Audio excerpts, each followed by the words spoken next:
E agora nós temos o quadro Entrevista do Dia.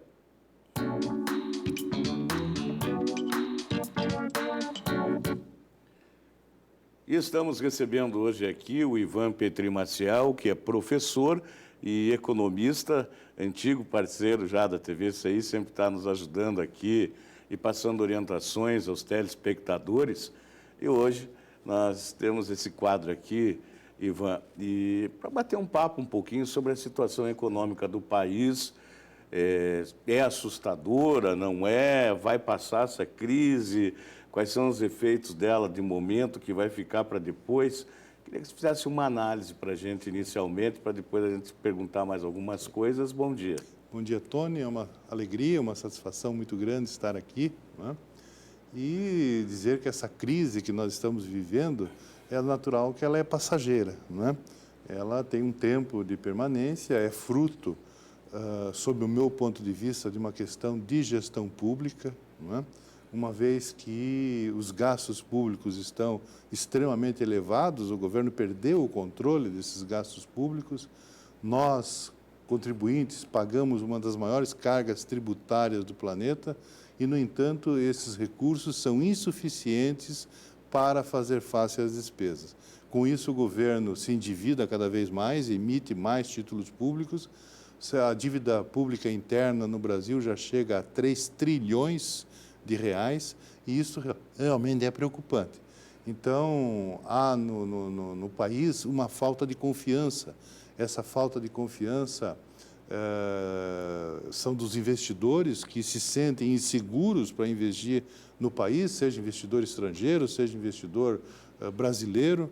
Há uma falta de confiança, inclusive, do próprio consumidor, né, que se sente inseguro também, no sentido de contrair dívida, de consumir, de comprar um carro e amanhã sabe lá se eu vou ter emprego para garantir, né, esse valor de prestação. Então, você fica com uma situação generalizada de crise de confiança. O senhor acredita que essa crise tenha influência internacional?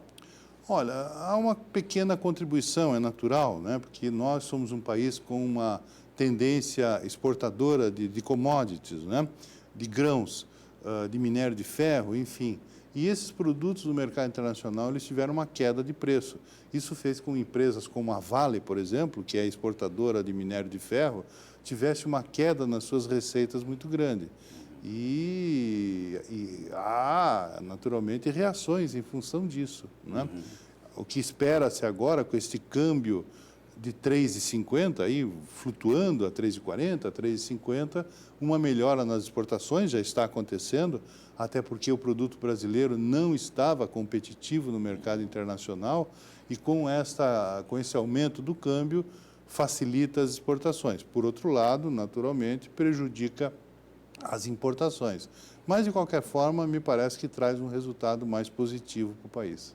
Então, a orientação nesse momento seria de comprar ou dar uma segurada, esperar esse momento, diante do que o senhor falou, eu imagino, grandes compras de grandes valores, seria melhor esperar um pouco. O problema do consumidor é que nós tivemos aumentos não previstos, né?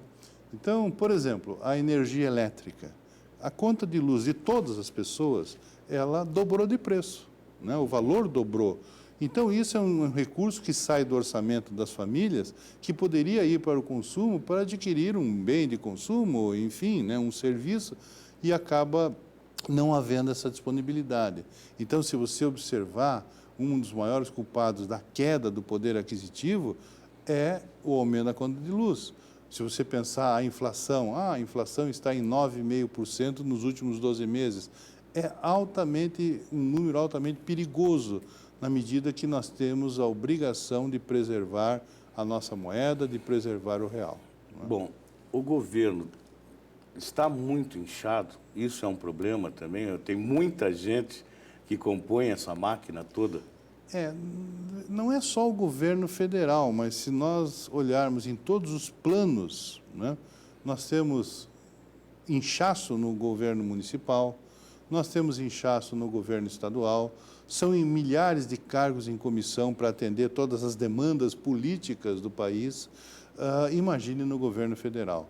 O Brasil é um país que tem uma quantidade de ministérios assim que talvez seja o recorde mundial em número de ministérios. Nós temos aí 39 ministérios, né? E algumas secretarias no mesmo plano de ministério. Isso faz com que a despesa pública cada vez se eleve mais. Além do problema da questão do gasto público, que ele é muito mal administrado, né? Isso faz com que a gestão pública fique totalmente comprometida. Como que o senhor analisa a questão do desemprego nesse momento? A crise vai passar, né? Mas e daí?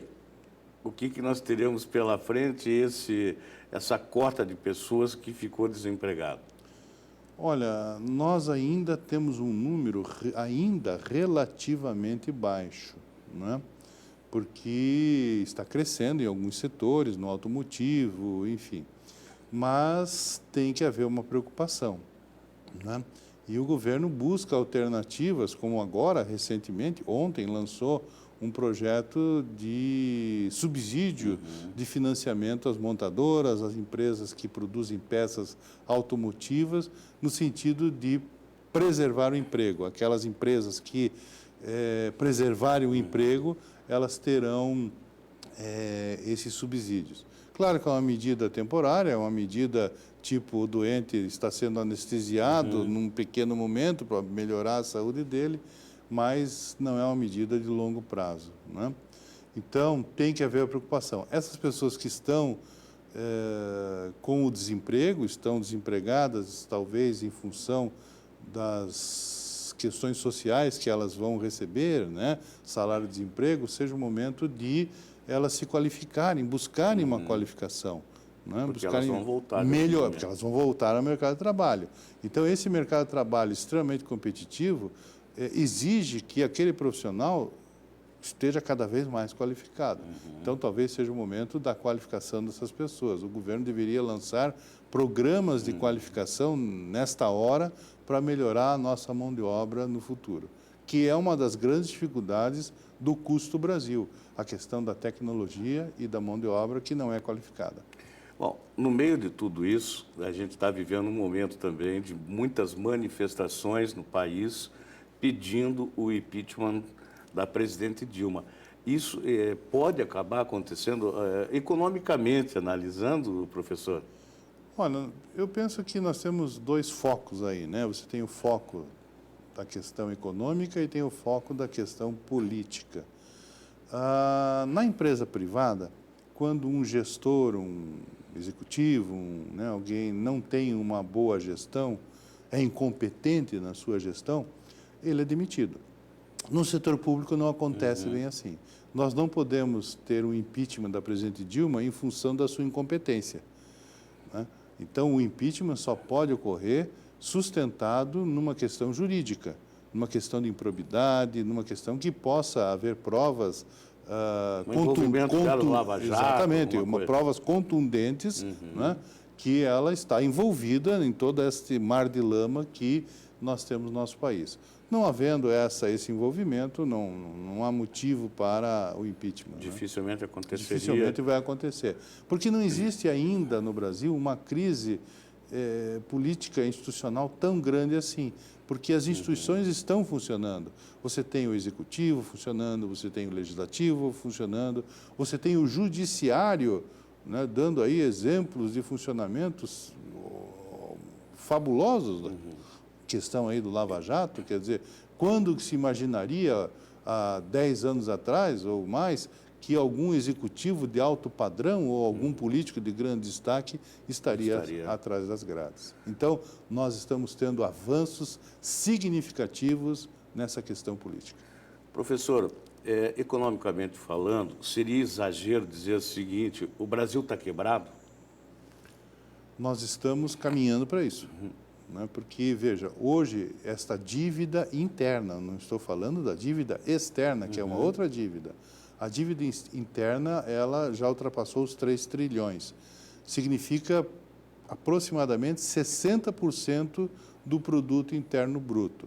Então, nós temos uma margem ainda grande, né, para operar, e o governo deveria ter a sensibilidade de tentar diminuir essa dívida a todo custo, contendo despesa. Agora, vou só dar um exemplo. A Grécia quebrou, não quebrou? Sabe qual foi o grau de endividamento da Grécia? 2,5 vezes o seu PIB. Imagine a situação grega. É claro que nós estamos, assim, muito distantes. Nós, provavelmente, na nossa idade, nós não vamos ver o Brasil quebrar. Mas essa juventude que está aí Corre esse risco. corre esse risco. E aqui, só para a gente, chegando já na reta final, como a gente disse lá no começo, nós tivemos influências internacionais. Nós temos, dentro do Brasil hoje, de acordo até com o seu comentário, modelos econômicos de Cuba, do Chile, dos Estados Unidos, de toda uma confusão generalizada que talvez tenha também desencadeado essa situação.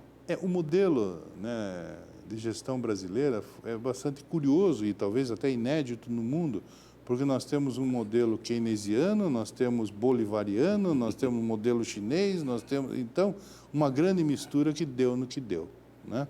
Então, a culpa desta crise também é fruto da falta de investimentos ao longo dos anos. O Brasil hoje ele tem um problema estrutural muito grande, não é culpa individual da presidente Dilma, do presidente Lula, do Fernando Henrique, mas é um problema histórico. A falta de investimento no país, em rodovias, em ferrovias, em infraestrutura, de um modo geral, fez com que o país caísse nessa crise, não é? A questão energética, você veja que a nossa ferrovia que atende o nosso porto aqui de Paranaguá, ela é de 1800 e alguma coisa, quer dizer, então uma ferrovia totalmente ultrapassada, bitola estreita, não são trens modernos. Então o escoamento da economia fica exatamente, difícil. A nossa eficiência, a nossa competitividade fica comprometida na medida que a nossa infraestrutura é muito precária, não é? Então, o trem de carga que circula em São Paulo, em Minas, não circula aqui, porque lá é bitola larga, aqui é bitola estreita. Quer dizer, não há uma integração, sabe? Então, nós precisamos de... É uma forma de inflacionar também tudo isso. Nós precisamos de investimentos em infraestrutura. Correto. E o governo não tem recurso. Por isso que ele está fazendo parceria com a iniciativa privada, uma vez que ele não tem recurso disponível para investimento, está fazendo concessões. Fazendo concessões aí de aeroportos, de rodovias, enfim, né? Mas isso não quer dizer que o governo ficou tão bonzinho, né, para a iniciativa privada. É que ele não tem recurso mesmo e tem que partir para essa parceria aí. Tá certo. Professor Ivan, mais uma vez, muito obrigado pela sua participação aqui. O senhor está sempre colaborando com a TVCI, passando informações importantes, e até uma próxima oportunidade. Obrigado pela oportunidade, estarei sempre à disposição.